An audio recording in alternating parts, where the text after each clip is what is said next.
교회가 그 이름의 뜻대로 바른 모습과 정체성을 가지고 세워져 가게 도와주옵소서. 우리 청년들을 위해서 기도해 주실 때 취업과 결혼 등 인생의 중요한 일들을 준비하는 우리 청년들에게 길을 열어주시고 수고와 노력이 열매 맺게 하옵소서. 또 우리에게 안정적인 예배 장소가 필요합니다. 하나님, 우리에게 꼭 맞는 장소를 허락해 주옵소서. 기도해 주시고요. 김규호 형제가 지난주에 손가락 인대 수술을 받았습니다. 하나님, 수술한 부위가 잘 회복될 수 있도록 도와주십시오. 또 윤재인 학생이 중학생인데요, 척추 측만증으로 이번 주 수요일에 수술을 받게 됩니다. 하나님께서 제인의 척추를 고쳐주시고 바르게 해주시도록, 또 회복의 과정에 어려움이 없도록 여러분들이 기도해 주시기 바랍니다. 우리 함께 몇 가지 기도 제목 가지고 함께 기도하겠습니다. 하나님 아버지, 예배를 감사합니다. 예배로 주님 앞에 나아갑니다. 하나님 없이 살 수 없어서 하나님 주님을 구합니다. 응답하여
저희가 예배할 수 있는 공간을 허락하시고 저희가 흩어지지 않게 붙들어 주심에 감사합니다. 그리고 교회를 위한 주님의 사람들의 수고와 헌신에도 감사합니다. 주님, 저희가 다시 모여 있습니다. 새로운 공동체를 세우셨고 그 안에서 일어날 주님의 일들이 기대됩니다. 우리는 이제 다음 교회 이름으로 모입니다. 주님, 우리가 모임에 힘쓰는 교회가 되길 원합니다. 우리가 진정으로 하나의 공동체가 되길 원합니다. 지난 갈등으로 인해 다친 마음을 주님께서 헤아려 주시고 한 사람 한 사람 치유하여 주세요. 그리고 우리가 평화를 위해 힘쓰는 사람이 되게 해주세요. 주님, 치유와 회복이 일어나는 교회가 되길 원합니다. 우리의 육체적, 심리적 아픔을 놓고 주님께 기도할 때 회복되는 역사를 보게 해주세요. 그리고 주님을 떠났던 자, 주님을 몰랐던 자들을 보내주시면 그들에게 주님을 알게 하는 복음의 교회가 되길 원합니다. 주님, 아직 교회에 안정된 장소를 찾고 있습니다. 우리가 예배를 드릴 수 있고 또 우리가 할 수 있는 사역에 적합한 공간을 허락하여 주세요. 새롭게 모인 우리에게 새로운 사역의 자리들이 많이 생겨나고 저희가 주님과 더 가까워지고 영적으로 성장하는 기회로 삼게 하여 주세요. 주님, 우리가 함께 60일 기도를 진행하고 있습니다. 이번에 기도에 놀라운 능력을 보길 원합니다. 저희의 기도를 들어주세요. 그리고 주님, 저희의 리더이신 목사님 부부 건강을 늘 챙겨주시길 기도하며 우리를 구원하신 예수님의 이름으로 기도드립니다.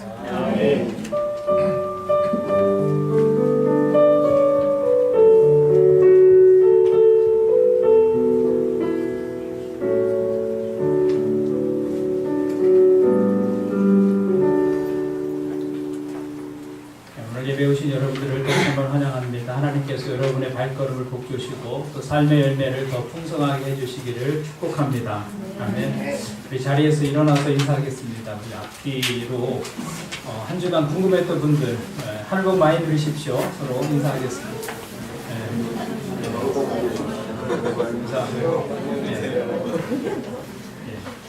자리에 앉아주시고요. 한 번 더 하겠습니다. 앉으세요. 이렇게 하겠습니다. 아직 우리가 더함교회라는 이름이 낯설죠. 따라서 해보실까요? 우리는 더함교회입니다. 하나님의 은혜가 당신에게 더해질 것입니다. 그러니까 모일 때마다 그렇게 좀 서로 인사했으면 좋겠어요. 우리는 더함교회입니다. 하나님의 은혜가 당신에게 더하여질 것입니다. 우리 옆 사람의 그립 좀 같이 축복할까요? 우리는 더함교회입니다. 하나님의 은혜가 당신에게 더하여질 것입니다. 아멘. 제가 모일 때마다 하나님의 은혜가 더하고 그것을 경험하고 나누는 그런 공동체가 되기를 바랍니다. 다음 주일에는 성찬식이 있습니다. 준비해 주시기 바라고요. 60일 기도회가 3월 14일까지 진행이 됩니다. 기도 제목을 가지시고 기도해 주시기를 바랍니다. 다음 주에는 또 설 연휴가 있죠. 설 가정 예배 순서가 준비되어 있습니다. 인쇄가 조금 뒷면이 거꾸로 되어 있어요. 버릴 수 없어서 그냥 갖고 왔습니다. 여러분들 확인하셔서 잘 사용해 주시기를 바랍니다. 더함교회 겨울 MT가 2월 23일, 24일 1박 2일로 있습니다. 이번 MT에는 모든 교우들이 함께 참석하기를 부탁을 드립니다. 특별히 방을 가족끼리 쓸 수 있도록 준비를 했어요. 아이들도 있고 또 부부도 있고 해서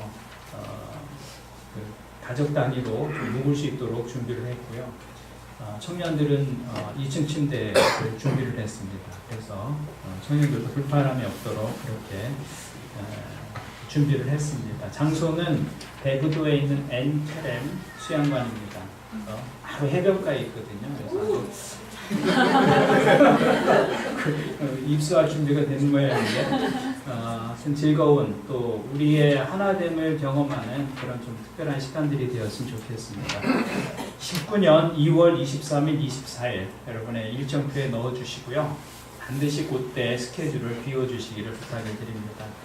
혹시 1박 2일로 참석할 수 없으면 토요일날 일에 와서 함께 하다 가셔도 좋고요. 주일날만 오실 수 있으면 주일날 아침에 오셔도 됩니다. 그래서 모두가 함께하는 수련회가 또 MT가 되도록 여러분 참여해 주시기를 바랍니다. 우리가 3월 17일까지만 이 공간을 사용할 수 있습니다. 그래서 부지런히 우리가 지금 공간을 찾아보고 있습니다. 여러분들도 좋은 정보가 있으면 알려주시고요. 우리의 필요를 채울 수 있는 좋은 장소가 찾아질 수 있도록 모두가 좀 함께 해주시기를 부탁을 드립니다. 기부금 영수증 신청하신 분들 찾아가 주시기를 바라고요. 저는 이번 주에 또 가정교회 목회자 모임 또 목회자 기도 모임에 참여하게 됩니다. 감사를 드립니다. 우리 함께 하나님 말씀 보겠습니다. 사도행전 5장 1절부터 11절입니다. 우리 그대로 한 절씩 읽겠습니다.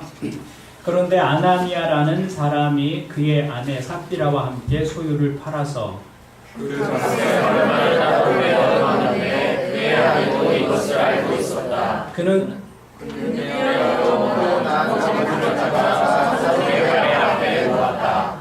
그때 베드로가 이렇게 말하였다. 아나니아는 들으시오. 어찌하여 그대의 마음이 사탄에게 홀려서 그대가 성령을 속이고 땅값의 얼마를 몰래 떼어놓았소. 그 땅을 팔기 전에도 그대의 것이 아니었소. 또 하나님 뒤에도 그대 마음대로 할 수 있었던 것이 아니었소. 그런데 어찌하여 이런 일을 할 마음이 없었소. 그대는 사람을 속인 것이 아니라 하나님을 속인 것이오. 아나니아는 이 말을 듣고 그 자리에서 쓰러져서 숨졌다. 이 소문을 듣는 사람은 모두 크게 두려워하였다. 젊은이들이 일어나 그 십자를 싸서 들고 나가서 감사를 지냈다. 3시간쯤 지나서 아나니아의 아내가 그동안에 일어난 일을 알지 못하고 들어왔다. 베드로가 그 여자에게 물었다. 그대들이 팔한 땅값이 이것뿐이요. 어디가 알고시오. 그 여자가 대답하였다. 예, 그것뿐입니다. 베드로가 그 여자에게 말하였다. 왜 그대들 내외는 서로 공모해서 주님의 영을 시험하려고 하였소? 보시오 그의 양면을 모든 사람들의 말이 문에 다다랐으니 그들이 또 그대를 메고 나갈 것이요. 그러자 그 여자는 그 자리에서 베드로의 발 앞에 쓰러져서 숨졌다. 젊은이들이 들어와서 그 여자가 죽은 것을 보고서 메어다가 그 남편 곁에 묻었다. 온 교회와 이 사건을 듣는 사람들은 모두 크게 두려워하였다. 아멘. 우리가 좋은 교회 하면 흔히 초대교회를 생각합니다. 초대교회는 좋은 교회. 이상적인 교회라고 말하면 누구나 초대교회를 연상하죠. 사도들이 생존했던 때에 성령의 임함을 통해서 세워진 바로 그 교회. 그 교회가 좋은 교회고 이상적인 교회다. 그래서 교회에 문제가 있을 때마다 사람들은 구호를 외치죠. 초대교회로 돌아가자. 초대교회로 돌아가자. 그것이 대안처럼 보입니다. 초대교회가 처음 세워졌을 때 교회의 모습은 아주 이상적이었습니다. 아무 문제가 없는 것처럼 보였습니다. 그런데 사도행전을 몇 장만 넘어가 보면 그 교회도 문제가 있었다는 것을 알게 됩니다. 오늘 5장을 우리가 함께 읽었는데 이상한 사건이 교회 속에서 일어납니다. 6장에 가면 교인들이 서로 다툽니다. 초대교회에도 시험이 있었고 어려움이 있었고 이해할 수 없는 일들이 있었습니다. 문제 없는 교회는 없어요. 초대교회부터 문제가 없는 교회는 없었습니다. 교회에 문제가 없을 수 없는 이유는 교회 구성원이 불완전한 사람들이기 때문입니다. 여러분 자체가 문제가 있잖아요. 저도 있고 여러분도 있잖아요. 그런 사람들이 모인 교회가 어떻게 문제가 없을 수 있겠습니까? 그것은 불가능한 기대입니다. 교회는 문제가 있습니다. 또한 사탄이 교회를 무너뜨리기 위해서 공격하기 때문에 그런 어려움들을 교회는 당하기 마련입니다. 초대교회는 세워진 초기부터 사탄의 공격에 노출되어 있었습니다. 사단이 교회를 공격하는 두 가지 방법이 있습니다. 외부적으로는 고난과 핍박이었습니다. 그래서 초대교회에 복음이 전파되는 곳에는 핍박도 함께 왔습니다. 그러나 역사적으로 보면 교회는 이 외형적인 핍박 때문에 무너지지는 않았습니다. 오히려 그 핍박 속에서 교회는 마치 금을 재련하듯 자신들의 믿음을 더욱 순수하게 유지할 수 있었습니다. 고난과 박해 속에서 교회는 오히려 내부적으로는 더 건강한 교회로 존재할 수 있었다는 것이죠. 초대교회가 당한 또 하나의 위협은 교회의 내부적인 문제였습니다. 거짓의 사람들이 교회를 좌지우지하려고 했던 것입니다. 사단은 교회에 거짓의 영향력을 받은 거짓의 영의 영향력을 받은 사람들을 세워서 교회가 가진 그 순수성, 진리의 순수성, 믿음의 순수성을 잃어버리게 만들려고 했습니다. 바로 이 일에 사용된 사람들이 누구였느냐? 오늘 말씀에 아나니아와 삽비라 부부였다는 것이죠.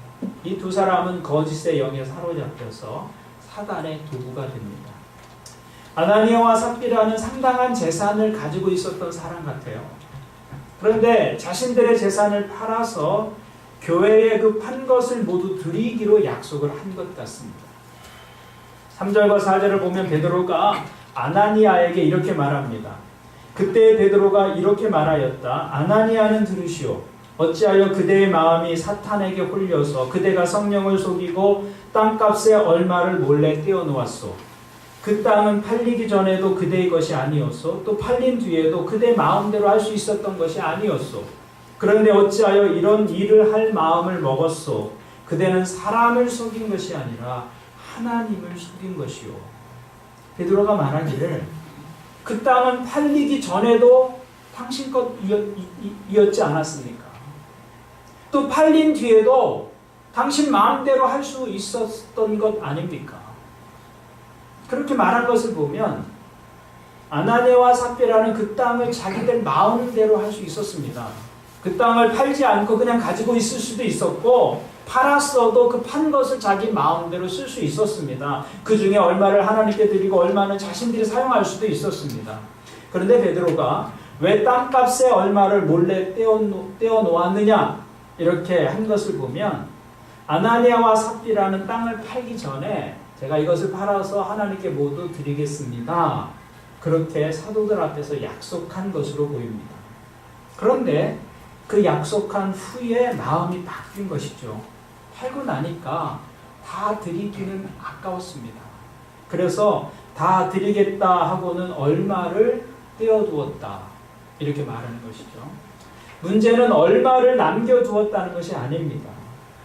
얼마를 남겨두면서도 이것이 전부입니다 라고 거짓말을 했다는 데 있습니다. 베드로가 이것을 팔고 난 후에도 당신 마음대로 할 수 있었던 것이 아니요 라고 한 것을 보면 팔고 나서도 얼마든지 자기 마음대로 할 수 있었습니다. 필요한 만큼 남겨두고 그 나머지 부분을 하나님께 드려도 아무런 문제가 없었습니다. 그런데 일부를 떼어놓고도 그것이 한 것의 전부입니다. 이렇게 속이려고 하는데 문제가 있었던 것이죠. 그럼 왜 아나니아와 삽비라는 이런 거짓말을 했을까요? 이것은 4장에 있었던 일과 연결되어 있습니다. 4장의 마지막 부분을 보면 바나바라는 사람이 자신의 밭을 팔아서 그 밭을 판 값을 사도들의 발 앞에 두었다. 그리고 사도들이 그것을 교회의 필요를 따라서 나누어 주었다. 그런 기록이 있습니다. 이 일로 인해서 바나바는 예루살렘 교회에서 아주 신실한 하나님의 사람으로 인정받게 됩니다. 그의 이름이 원래는 바나바가 아니었습니다. 그 사람의 원래 이름은 요셉이었습니다. 요셉. 사람들은 요셉이 자기 밭을 팔아서 하나님께 드리는 것을 보고 그를 바나바라고 불렀습니다. 바나바라는 말의 뜻은 위로의 아들, 격려의 아들이라는 말입니다. 사람들을 위로하고 격려하는데 탁월한 사람이다라는 말입니다. 그래서 요셉이라는 이 사람은 앞으로 바나바라는 이름으로 불리게 됩니다. 아마 바나바가 드린 헌금이 구제와 어려운 사람을 돕는 데 쓰여졌고 그것으로 인해서 사람들이 위로를 얻고 격려를 받았기 때문일 것입니다. 아무튼 이 바나바의 헌신은 사람들에게서 칭찬거리가 되었습니다. 그의 헌신을 사람들이 인정해 주었고 높이 평가했습니다. 아나니아와 삽비라는 바나바가 받은 칭찬과 명성이 부러웠습니다. 그래서 실제로는 자기들의 재산을 다 드리는 것은 아니지만 다 드리는 것처럼 거짓말을 한 것이죠. 그래서 칭찬과 존경과 명성을 얻으려고 했던 것입니다. 그러니까 그는 하나님께 다 드리겠다고 약속한 그 재산도 훔치려 했고 사람들로부터 칭찬과 존경과 명예도 훔치려 했던 것입니다. 이 사건 때문에 이 부부는 남편도 죽고 이어서 아내도 죽게 되죠. 만약에 오늘날에도 교회에 이런 일이 벌어진다면 죽을 사람 많을 것 같아요. 매주일 교회에서 죽어나가는 경우들이 있을 거예요. 절반은 죽어야 되지 않을까. 그런 생각이 들 수 있어요. 병원 밑에 약국이 있듯이 교회 밑에 장례식장이 있어야 할 것입니다. 그러면 왜 초대교회에는 그런 일이 일어나고 오늘날 교회에는 그런 일이 일어나지 않느냐? 당시에는 교회가 처음 세워지기 시작한 때였습니다. 마치 모판에 씨가 뿌려져서 막 싹이 나오고 떡잎이 나오는 그런 시기였습니다. 그때 벌레 한 마리가 그 싹을 싹둑 잘라 먹는다면 그 씨는 더 이상 자라지 못하게 될 것입니다. 그런데 그 씨가 자라서 큰 나무가 되고 나면 벌레 한 마리는 큰 영향을 주지 못합니다. 그런데 이때 교회는 마치 새싹과 같은 상황이었습니다. 이럴 때 아나니아와 삽비라가 그렇게 거짓말로 교회 안에서 영적인 사람으로 인정을 받고 그런 일들이 용납된다면 교회는 그 기초부터 흔들렸을 것입니다. 아나니아와 삽비라와 같은 사람이 교회의 리더가 되어서 그 처음 세워지는 교회를 인도했다면 그 교회가 어떻게 되었겠습니까? 진리의 공동체로 세워질 수 없었을 것입니다. 그래서 하나님은 하나님의 교회가 거짓과 위선 위에 세워지는 것을 용납하지 않으신 것입니다. 죄가 하나님의 교회 안에 머무는 것, 그것을 하나님이 원치 않으신 것이었죠. 그것을 분명하게 보여준 사건이 아나니아와 삽비라의 사건이었습니다. 그래서 하나님은 그 한 번의 거짓말을 용납하지 않으신 것입니다. 우리가 이 사건을 통해서 얻어야 할 교훈이 무엇이겠습니까? 먼저는 우리가 신앙생활을 할 때 종교적인 공명심을 버려야 한다는 것입니다. 인간에게는 누구나 남들보다 뛰어나고자 하는 마음이 있습니다. 그것 때문에 우리가 삶에서 최선을 다해보려고 하잖아요. 누구나 다 남들보다 뛰어나고자 하는 마음이 있습니다. 그것은 종교적인 면에서도 마찬가지입니다. 교회 안에서도 그런 모습이 있습니다. 믿는 사람이라면 내가 더 영적으로 보이고 싶고 내가 더 경건하게 보이고 싶은, 더 신실하게 보이고 싶은 마음이 누구에게나 있습니다. 그런데 무엇으로 뛰어나고자 하느냐에 따라서 그 신앙의 내용이 달라지게 됩니다. 예를 들어서 남에게 드러나는 칭찬, 남에게 보여지는 헌신이나 헌금, 이런 것들로 내가 사람들에게 인정받고 싶고 그런 식으로 뛰어나려고 할 때 신앙에서는 시험이 떠나질 않습니다. 아나니아와 삽비라가 당한 시험이 바로 그것이었습니다. 아나니아와 삽비라는 바나바가 진실한 희생과 순전한 섬김으로 인해서 교회에서 칭송을 받고 높임을 받는 것이 탐이 났어요. 자기들도 그런 인정 받고 싶었습니다. 근데 가장 빠른 방법이 무엇이었느냐면 바나바처럼 모든 것을 팔아서 하나님께 드렸대, 그 소리를 듣는 거였거든요. 그러면 그들의 희생과 섬김에 대해서 사람들이 모두 인정해 줄 것입니다. 이것이 아나니아와 삽비라의 사건의 중요한 본질적인 내용입니다. 그러니까 문제는 약속한 헌금 중 얼마를 감추어 놓은 것이 문제가 아니라 그들이 처음부터 종교적 헌신을 무엇을 위해서 시작했느냐, 또 무엇을 얻기 위해서 그런 헌신을 도모했느냐라는 것에 있었다는 것이죠.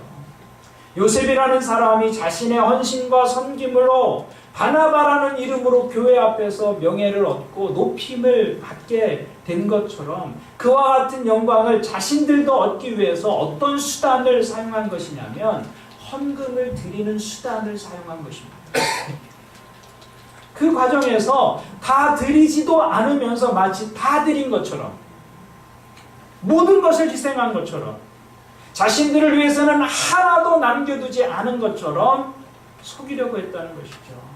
그러니까 같은 돈을 드렸다 해도 바나바가 드린 헌금과 아나니아와 삽비라가 드린 헌금은 근본적으로 다른 것입니다. 그 동기와 목적에 있어서 전혀 다른 것이죠. 아나니아와 삽비라가 드린 헌금은 사실은 헌금이 아닙니다. 자신들이 원하는 칭찬과 존경과 명예를 얻기 위한 대가였습니다. 하나님은 이런 것을 미워하십니다. 하나님이 가장 미워하시는 것 가운데 하나는 거룩한 것을 속된 욕망을 위해서 사용하는 것입니다. 하나님은 그것을 싫어하세요. 그래서 예수님은 제자들에게 바리새인들의 누룩을 조심하라 이렇게 말씀하셨습니다. 예수님이 제자들 앞에서 또 많은 군중들 앞에서 바리새인들을 이 독사의 자식들아 이렇게 신랄하게 책망하셨던 이유 가운데 하나는 그들이 영적인 일을 세속적인 목적을 위해서 사용하려고 했기 때문입니다. 거룩한 것을 속된 자신들의 욕망을 위해서 사용했기 때문입니다. 마태복음 23장 5절을 보면 그 바리새인들의 속성을 이렇게 기록하고 있습니다. 그들이 하는 모든 일은 사람들에게 보이려고 하는 것이다. 그들은 병문곽을 크게 만들어서 차고 다니고 옷수를 길게 늘어뜨린다. 유대인들은 율법을 담은 이 조그만 상자를 여기 이렇게 묶고 다녀요. 근데 이걸 크게 만드는 거예요. 다른 사람보다. 더 크게 만드는 것이죠. 옷수를 이렇게 늘어뜨리고 다니는데 그것을 더 길게 늘어뜨리는 것이죠. 그리고 잔치에서는 윗자리에, 회당에서는 높은 자리에 앉기를 좋아하며 장터에서 인사받기와 사람들에게 랍비라고 불리기를 좋아한다. 이것이 바리새인들의 특징이었습니다. 자신들의 행위를 사람에게 보이려고 하는 것이죠. 마치 경건한 척, 마치 전부를 헌신하는 척, 자기 인생과 시간과 모든 것을 들여서 하나님을 위해서 사는 것처럼 거룩한 척, 은혜를 받는 척, 그렇게 자신을 가리고 위장하는 것입니다. 하나님은 그것을 미워하신다는 거예요. 그런데 아나니아와 삽비라의 행동은 바리새인의 전형적인 모습이었습니다. 그래서 하나님이 그들이 교회에 들어오는 것을 허용하지 않으신 것입니다. 여러분, 우리의 헌신과 섬김을 가장 손쉽게 보일 수 있는 방법 가운데 하나는 물질입니다. 왜냐하면 마음이 가는 곳에 물질도 가기 때문에 그렇습니다. 그래서 물질을 드리는 것이 쉽지 않아요. 그런데 물질을 드리는 게 쉽지는 않지만 물질을 드림으로써 우리는 우리의 헌신을 가장 손쉽게 보일 수 있습니다. 누가 얼마를 헌금했대? 헌신이 확 드러나는 거거든요. 그렇기 때문에 이것은 또한 우리의 영적인 위선을 가장 쉽게 보일 수 있는 부분일 수도 있다는 거예요. 하나님께 헌신할 수 있는 두드러진 부분이 물질일 수도 있지만 우리가 위선을 보이고 자신을 가장할 수 있는 그런 영적인 위험도 이 물질 속에 있을 수 있다는 것이죠. 그래서 조심해야 하는 것입니다. 근데 교회가 어려울 때는요, 그런 위선적인 헌신이라도 있었으면 좋겠다, 그런 생각이 들어요. 당장에 돈이 필요하면 동기야 어쨌든 아나니아와 삽비라처럼이라도 헌신하는 사람들이 있었으면 좋겠다. 그런 마음이 든다니까요. 그래서 아예 오히려 노골적으로 말합니다. 명예 줄 테니까 헌금해라. 이렇게 노골적으로 말하는 교회도 있어요. 그래서 물질이 참 위험한 것입니다. 드리는 사람도 위험해질 수 있고요, 그것을 사용하는 교회도 위험해질 수 있는 거예요. 아나니아와 삽비라는 자신이 가진 물질을 가지고 교회에서 부당한 영향력을 갖기를 원했어요. 교회에서 과도한 인정을 받기를 원했던 것이죠. 그것이 아나니아와 삽비라의 문제였습니다. 그들은 다른 사람들보다 뛰어나기를 원했습니다. 저는 그것 자체가 나쁜 것이라고 생각하지 않습니다. 우리 뛰어나게 살아야 합니다. 한번 사는 인생 뛰어나게 사십시오. 일어나셨고요. 우리는 뛰어나게 살아야 합니다. 뛰어나게 믿어야 하고 뛰어나게 살 수 있어야 합니다. 그런데 어디에서 뛰어나야 하느냐? 먼저는 속사람에서 뛰어나야 합니다. 속사람. 인정받고 높임을 받기 위해서 뛰어난 것이 아니라 이 속사람의 인격이 뛰어나야 하죠. 하나님 앞에서 진정한 헌신, 진정한 섬김, 겸손한 태도, 그런 것이 우리가 뛰어나야 할 영역인 것이죠. 그것이 하나님 앞에서 진정으로 귀한 것입니다. 저는 여러분들이 그런 모습으로 주님을 섬기는 분들이 되기를 주님의 이름으로 축원을 드립니다. 어떻게 해야 할까요? 그렇게 하려면 어떻게 해야 할까요? 사람보다 하나님을 의식해야 합니다. 사람보다 하나님. 우리가 자신을 가장하고 속이고 거짓말하는 경우는 대부분 사람을 의식하기 때문입니다. 다른 사람들이 나를 어떻게 생각할까? 나의 체면과 자기 위신 때문에 사람들을 거짓말하고 위선을 행하기 마련입니다. 아나니아와 삽비라도 더 많이 드린 것처럼 보이기 위해서 자기 희생을 가장하기 위해서 이 거짓말을 하게 된 것이죠.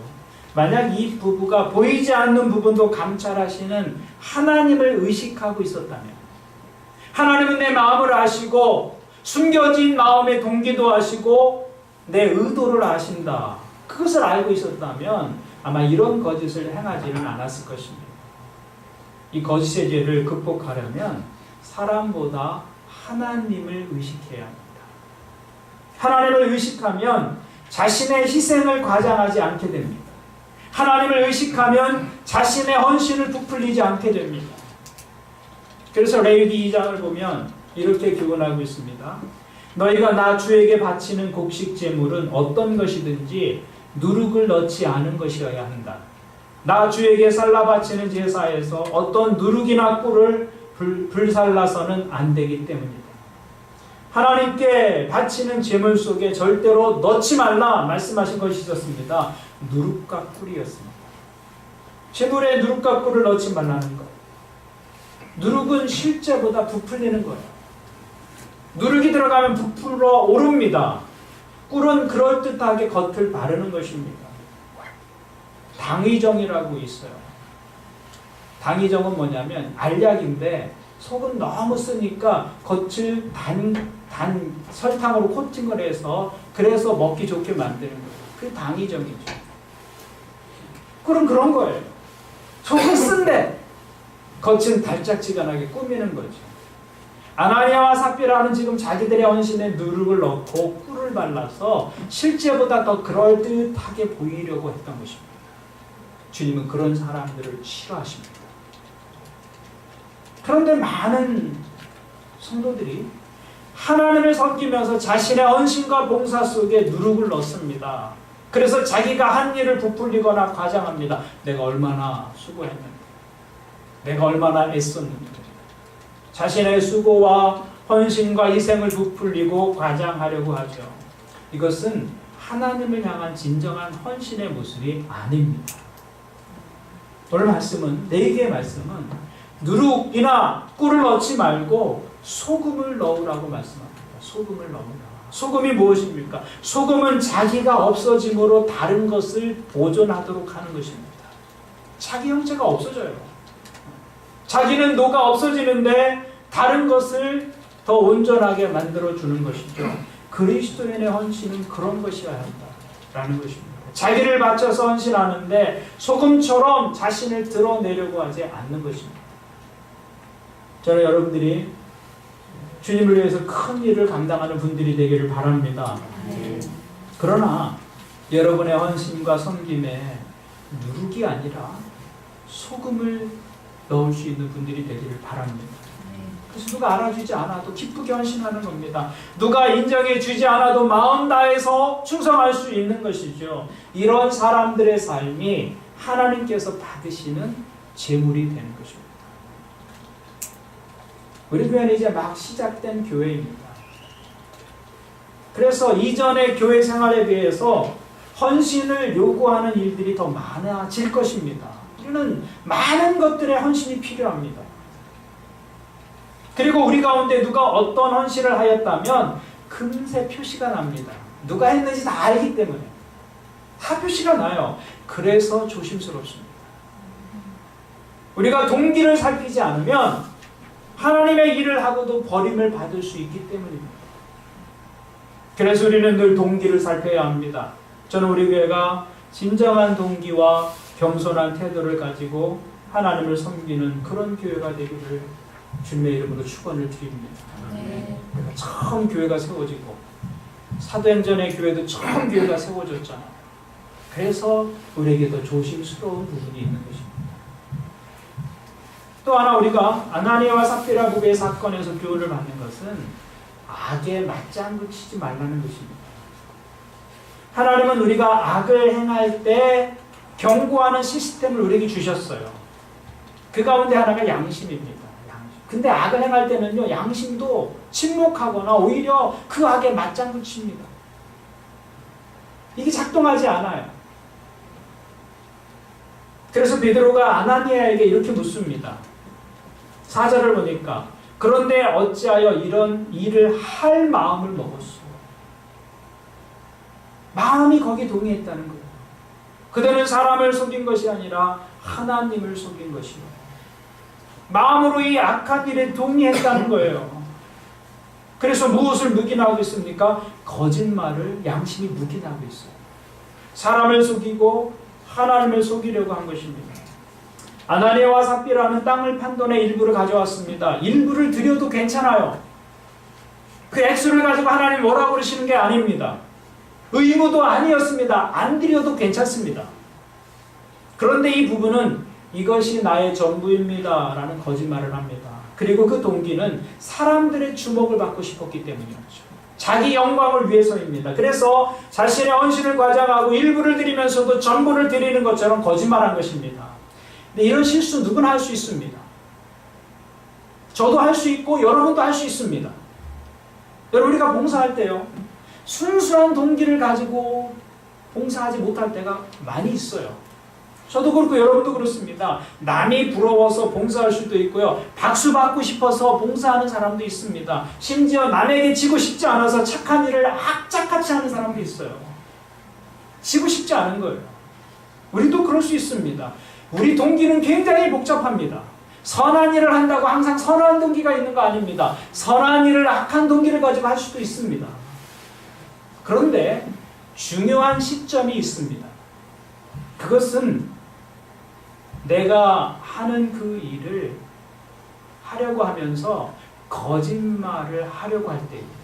거짓말을 해야 하는 때. 그렇다면 지금 우리는 선을 넘고 있는 것입니다. 우리 동기가 항상 올바르진 않을 수 있어요. 그렇지만 어느 때 위험한 선을 넘고 있는 것이냐면 그 일 때문에 내가 거짓말을 해야 한다면 지금 우리는 선을 넘고 있는 거예요. 여러분 우리가 어떤 일을 하다가 멈추어야 할 때가 있습니다. 그때가 언제냐? 누군가를 속이거나 거짓말을 해야 할 때 우리는 하던 일을 멈추어야 할 때입니다. 그 일이 괜찮은 일이고 유익한 일이라고 생각을 했어요. 처음에는. 그것 때문에 그런데 어느 시점에서 남을 속여야 하는 순간이 오거나 내 양심을 속여야 하는 순간이 온다면 그 순간에 이건 아니다 라는 것을 깨달아야 한다는 것이죠. 그것이 중요한 하나님의 경고입니다. 그때는 하던 일을 멈추고 진지하게 돌아봐야 합니다. 그 일을 정말 하나님이 기뻐하시는지, 이 일을 이렇게 계속 진행해도 하나님이 정말 기뻐하실지 진지하게 물어보아야 할 것입니다. 지금까지 이 일이 아무리 옳아 보였다 할지라도 그것 때문에 거짓말을 하고 누군가를 속여야 한다면 일단 멈추고 진지하게 다시 돌아보아야 할 시점이 된다는 것입니다. 우리 마음에 이 경보 시스템이 잘 작동할 수 있어야 합니다. 바로 그것이 건강한 믿음입니다. 건강합니다. 그렇지 않으면 선을 넘게 되고 걷잡을 수 없는 상황이 시작되는 것이죠. 주의 일에 남보다 더 열심을 내고 더 큰 헌신을 하는 것처럼 보이는 것이 영성이 아니라 마음의 경고 시스템이 작동할 때 멈추고 자기 자신을 살필 줄 아는 것, 그것이 건강한 영성이고 바른 믿음인 것입니다. 우리가 하나님의 일을 할 때 이것을 잊어서는 안 된다는 것입니다. 그런데 아나니아는 마음으로 이 일에 동의합니다. 마음의 경고 시스템을 무시하고 그 일을 진행하고 있는 것이죠. 그리고 가족과도 함께 공모합니다. 오늘 말씀은 아나니아와의 계획을 그 아내도 알았다 이렇게 기록하고 있습니다. 9절을 보십시오. 베드로가 그 여자에게 말하였다. 왜 그대들 내외는 서로 공모해서 주님의 영을 시험하려고 하였소. 보시오. 그대의 남편을 묻은 사람들의 발이 막 문에 다다랐으니 그들이 또 그대를 메고 나갈 것이오. 부부가 함께 이 일을 공모했다는 거죠. 그런 면에서 아나니아와 삽비라 부부는 참으로 불행한 부부였습니다. 이들은 악한 일에 손발이 맞는 부부였어요. 이들의 좋은 부부관계가 선한 일의 팀워크로 나타났다면 얼마나 좋았겠습니까? 그것이 하나님의 의도였어요. 부부를 향한. 성경을 보면 좋은 일의 팀워크를 이뤘던 부부들이 많이 있습니다. 사도행전에는 브리스길라와 아글라 부부가 대표적인 부부이죠. 복음을 위해서, 선한 일을 위해서, 교회를 위해서 이들은 한 몸과 한 마음이 되었습니다. 저는 여러분의 가정이 이런 가정 되기를 바랍니다. 그러나 그렇지 못한다면 적어도 한 사람은 바른 생각과 바른 기준을 가지고 잘못을 바로잡을 수 있어야 한다는 것이죠. 성경에 보면 그런 부부가 나옵니다. 사무엘상에 보면 나발과 아비가일이라는 부부가 나와요. 나발은 불의한 사람이었습니다. 그런데 아비가일 때문에 삽니다. 사무엘상 25장을 보면 이들 부부를 이렇게 소개합니다. 그 사람의 이름은 나발이며 그 아내의 이름은 아비가일이었다. 이 여인은 이해심도 많고 용모도 아름다웠으나 그 남편은 고집이 세고 행실이 포악하였다. 그는 갈렙 족속이었다. 나발은 다윗이 사일 왕에게 쫓겨다닐 때 먹을 것을 좀 달라는 요청을 조롱하고 비웃으며 거절했던 사람입니다. 다윗이 자기 경내에 있으면서 자기의 양들을 지켜주고 목자들이 안전하게 풀을 먹일 수 있도록 보호해 주었는데 나발은 그것을 인정하지 않고 거절합니다. 아주 비웃으면서 조롱하면서 거절합니다. 그래서 다윗이 화가 나서 그를 치려고 자기 군대를 이끌고 나발을 치려고 가고 있는데 아비가일이 그 사실을 알고 다윗 앞에 무릎을 꿇고 자기 남편을 대신해서 용서를 빕니다. 그리고 슬기롭게 대처합니다. 그래서 그 가정이 비극으로 가는 것을 막습니다. 물론 나발이 나중에 결국은 죽게 되지만 아비가일 때문에 그렇게라도 살았던 것이죠. 그런 아내였어요. 남편의 불의를 자신이 바로잡는 그런 아내였습니다. 이렇게 한 사람만 깨어 있어도 가정은 살 수 있습니다. 그런데 아나니아와 삽비라는 악한 일에 서로가 맞장구 치는 부부였다는 것이죠. 그 중에 한 사람만 그러지 말자 했다면 살았을 것인데 서로 뜻이 모아졌고 악을 도모하고 불의를 함께 저지름으로 인해서 멸망으로 나아갔던 부부가 아나니아와 삽비라 부부였다는 것입니다. 이들은 만나지 말아야 할 사람들이었습니다. 여러분 그런 부부가 되지 말기를 바랍니다. 그런 관계는 하나님이 원하시는 관계가 아니에요. 하나님이 원하시는 관계는 선을 도모하는 관계입니다. 그래서 히브리서 10장 24절을 보면 서로 마음을 써서 사랑과 선한 일을 하도록 격려합시다. 이게 하나님이 우리에게 허락하신 관계의 하나님의 의도입니다. 어떤 사람들의 습관처럼 우리는 모이기를 그만하지 말고 서로 격려하여 그날이 가까워 오는 것을 볼수록 더욱 힘써 모입시다. 그리스도인은 어떤 사람이냐? 사랑과 선한 일을 하도록 격려하는 사람들입니다. 어떤 사람의 이야기를 할 때 좋은 얘기, 남을 세워주는 이야기, 남을 인정해주는 이야기, 그런 일에 공감하고 힘을 보태는 사람들이 되어야 합니다. 선한 일에 공감하는 사람. 그리스도인들이 있는 곳에는 선한 공감이 일어나야 돼요. 악한 공감이 아니라 정말 그 사람 나쁜 사람이야, 그 사람 못됐어, 비난과 험담과 악한 공감이 아니라 선한 공감이 일어나야죠. 성경은 그리스도인을 세상의 소금이요 빛이라고 말씀하고 있습니다. 그것은 그리스도인은 악에 맞장구 치는 삶을 살아서는 안 된다는 것입니다. 세상이 모두 예스 한다 해도 그것이 선이 아니라면 아니요라고 할 수 있는 것, 그것이 그리스도인이라는 것이죠. 좋은 일에 대해서는 열심으로 맞장구 쳐주고 나쁜 일에 대해서는 나 한 사람이라도 반대를 표현할 수 있는 것, 그것이 그리스도인의 삶이다라고 말하고 있는 것이죠. 저는 우리 각자가 서로에게 정직의 파수꾼이 되어 주어야 한다고 생각합니다. 우리가 한 교회 교인으로서 그리고 한 목장의 목원으로서 우리가 함께 동역하는 방법은 정직한 길을 함께 갈 수 있는 신앙의 동료가 되어주는 것입니다. 그것이 동역이죠. 그런 믿음의 동료들이 많이 있을 때 우리는 그만큼 건강한 신앙생활을 할 수 있고 건강한 인생을 살아갈 수 있는 것입니다. 이런 축복이 우리 더함교회에 있기를 바랍니다. 우리가 서로에게 정직의 파수꾼, 잘못 생각할 수 있지만 그 정직한 동료가 내 옆에 있어서 다시 옳은 길로 돌아올 수 있고 방향을 수정할 수 있는 그 선한 공감을 만들어낼 수 있는 관계, 그것이 교회에서 만들어 가야 할 관계의 모습인 것이죠. 그때 우리는 자신의 미숙함과 어리석음을 넘어서 건강한 양심과 믿음 위에서 살게 될 것입니다. 그것이 우리가 더함교회로 모이는 이유 가운데 하나입니다. 이 축복이 오늘 저와 여러분 가운데 있기를 바랍니다. 그래서 우리가 모일 때 선한 일이 공감되어지고 그 일을 서로 격려하며 하나님이 기뻐하시는 일에 순수한 동기로 헌신하는 것, 그리고 내가 큰 헌신을 하고 나서도 마치 소금처럼 나는 없어지고 그리스도께서 행하신 일만 남는 것, 그것이 교회의 진정한 모습입니다. 저 여러분이 더함교회를 세워갈 때 이 부분을 잊지 않고 기억하는 하나님의 사람들이 되기를 주님의 이름으로 축원을 드립니다. 아멘.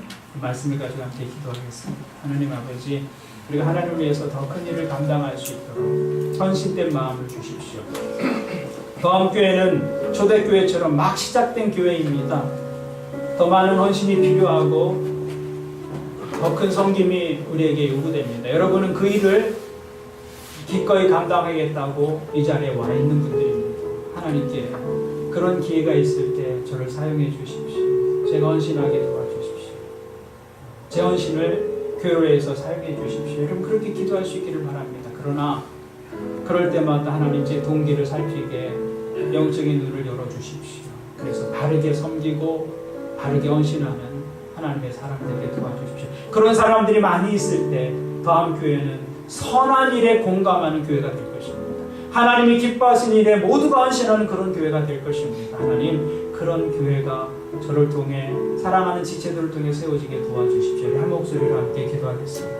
하나님 아버지, 초대교회를 우리가 이상적으로 보지만 초대교회도 문제가 있었습니다. 그러나 문제가 있었지만 그 문제를 바로잡고 하나님이 기뻐하시는 모습으로 교회의 방향을 새롭게 할 수 있는 그런 교회의 건강함이 있었습니다. 하나님 아버지, 이제 더함교회도 그런 교회로 세워져 갈 수 있도록 은혜를 다하여 주옵소서.